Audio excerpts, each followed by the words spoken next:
Welcome to the Sportsfit Mum Podcast, the place for expert knowledge and advice for your pregnancy and post-baby health and fitness journey. If we haven't met before, I'm Marnie, mum of two, health and fitness coach, international athlete and founder of the Sportsfit Mum community.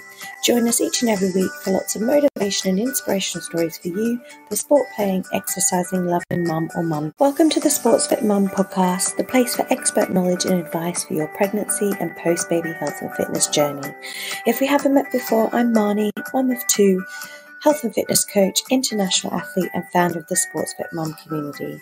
Join us each and every week for lots of motivation and inspirational stories for you, the sport-playing, exercising, loving mum or mum. Hi everybody, welcome to another episode of the Sportsfit Podcast. Today, I want to talk honestly about feeling tired, fed up and lacking motivation during all phases of your pregnancy. And in fact, the reason for this podcast, as I walk in putting my little girl to sleep, is that I'm 14 weeks postpartum and feel tired, fed up, and lacking motivation to do any of my exercise or even move my body. So I thought, while I reflected on that and how I felt my pregnancy, I was going to record a podcast and move my body at the same time. So here it is.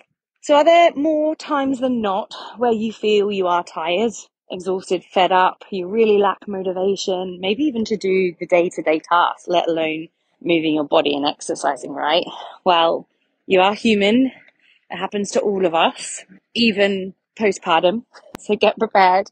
And I think it's okay to be honest about it, and it's okay to tell people about it, and it's okay not to compare yourself to where you want to be. You know, it's okay, or compare yourself to what you see on social media. 20-week-old, absolutely buzzing with energy, glowing. It's okay not to be like that. So I really wanted to make sure that everyone was really on board with that and know that it's okay to be honest. And sometimes also comparing yourself maybe to your other pregnancy. And I have done a podcast on this as well called No Pregnancy is the Same, because my first and second pregnancy were so different. In fact, I felt tired literally from the minute I found out I was pregnant, probably even before that, you know. So I knew straight away that it was probably going to be a bit more of a tougher pregnancy. And don't get me wrong, there were times where I felt great, you know, and I was killing my workouts. And I had some online clients at the time. We were doing some live classes together, and I had to put on a brave face to get there. But once I got there, it was great. And then there's other times where I needed to cancel. And that is okay. And it's okay not to feel great all the time. And it's okay to feel good at different times in pregnancies. Like some people feel great towards days and other people don't. I definitely didn't. And in fact, right at the end, I actually even struggled to walk, which was really, really tough for me. And I think throughout my whole pregnancy journey, I was actually really excited to follow my own strength and conditioning program that I'd written, try and test it. I was really excited to write my regressions down and, you know, really journal my workouts, something that I've spoken about in previous podcasts before. But there were times where I just couldn't do it, and that is okay. But what I thought I'd do today is give you some top tips on some things you can do, just simple things that you might want to do one of or all of when you're feeling tired, fed up and lacking motivation to move your body. Or it might be something that you share with someone else that needs to hear it.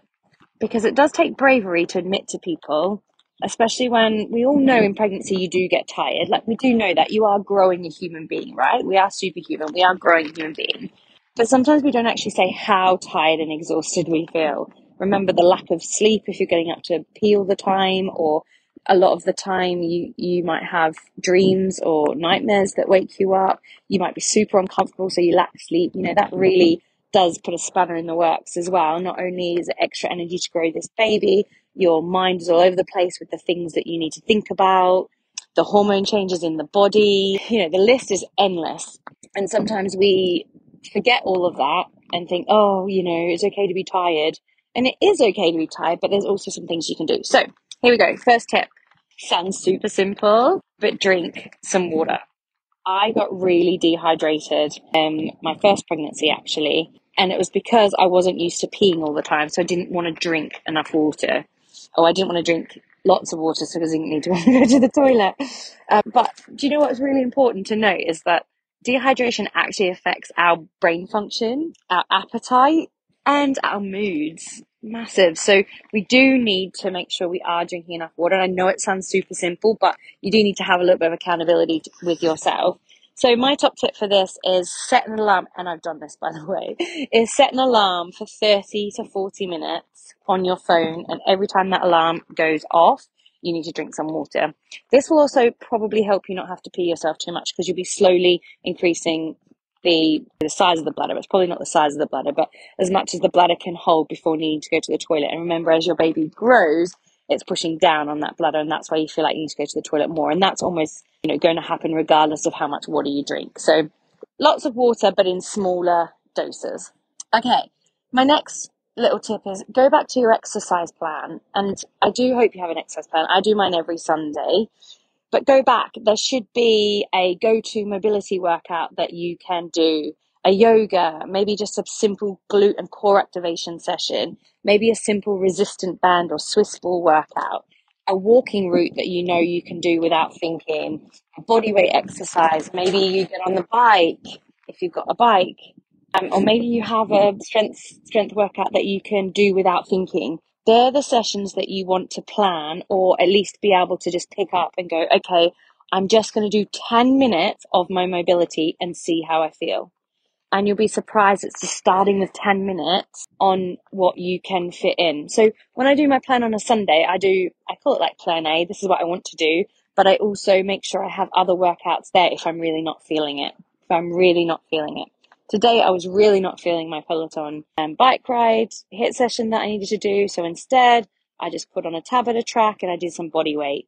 I did lots of 4-minute Tabatas, body weight exercises, and I felt so much better along with my walk. Okay, my next thing is, it sounds really simple as well, but we do need to be kind to ourselves. So we do need to speak to ourselves like we're speaking to our best friend. If your best friend said to you, oh, I just feel so tired and exhausted all the time, I'm so fed up of being pregnant, and you wouldn't turn around and go, well, yeah, that's because you don't eat well, or you don't exercise, or you're not getting enough sleep, or you just wouldn't do that to yourself. You to your best friend, you would talk much kinder to them, and you go, yeah, 100% understand why you are growing a human, so much going on with your body, your mind, it's totally okay to feel like that.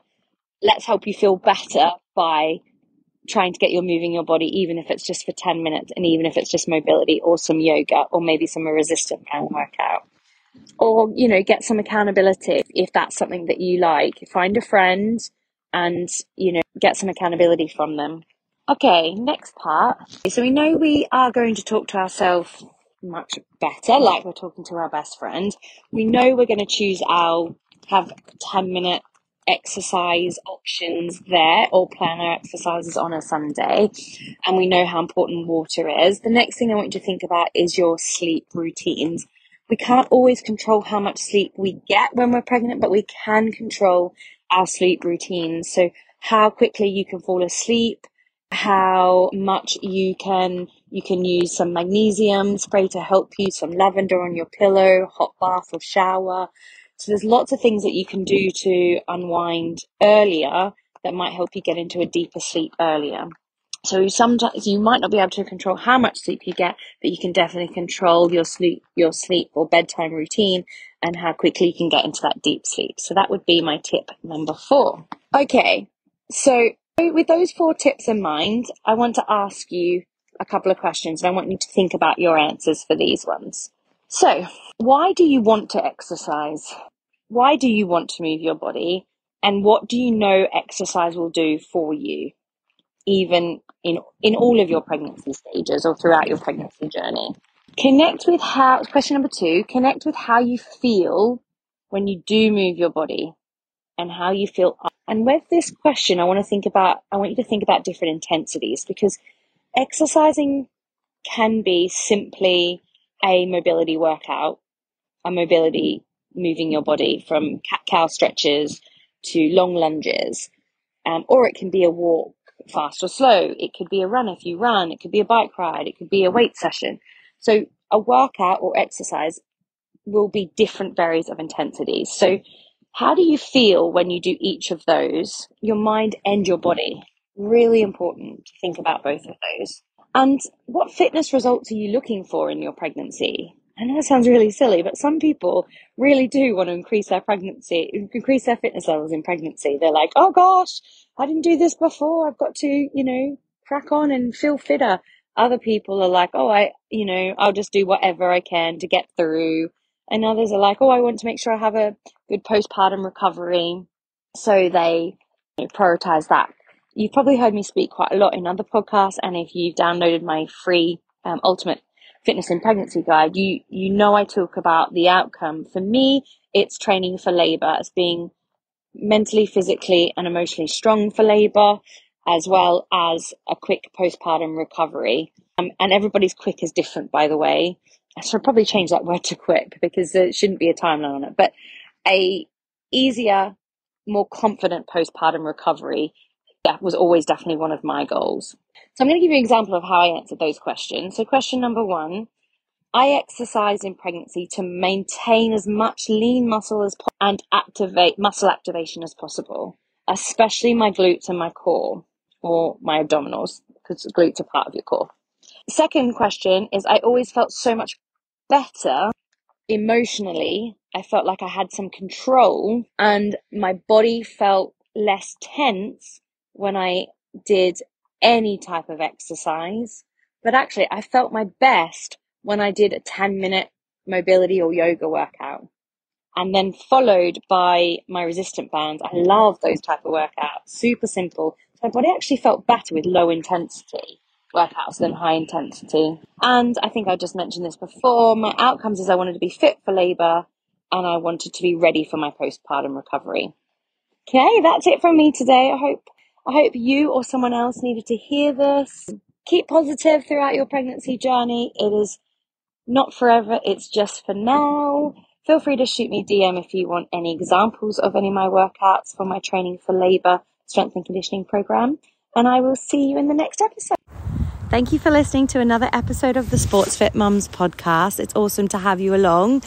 If you would like to join our community, follow us on at Sportsfit Mums on Instagram. Alternatively, do check out the subscription notes, as you will see a link to our Ultimate Fitness in Pregnancy mini guide. From here, you'll also get some details of the up and coming release of the new strength and conditioning prehab program for your 4th trimester. So it's called 8 Weeks Out, and the idea is that we help you know exactly what you need to do to look after your body in those first 8 weeks post baby. So check out the details for that in the up and coming episode.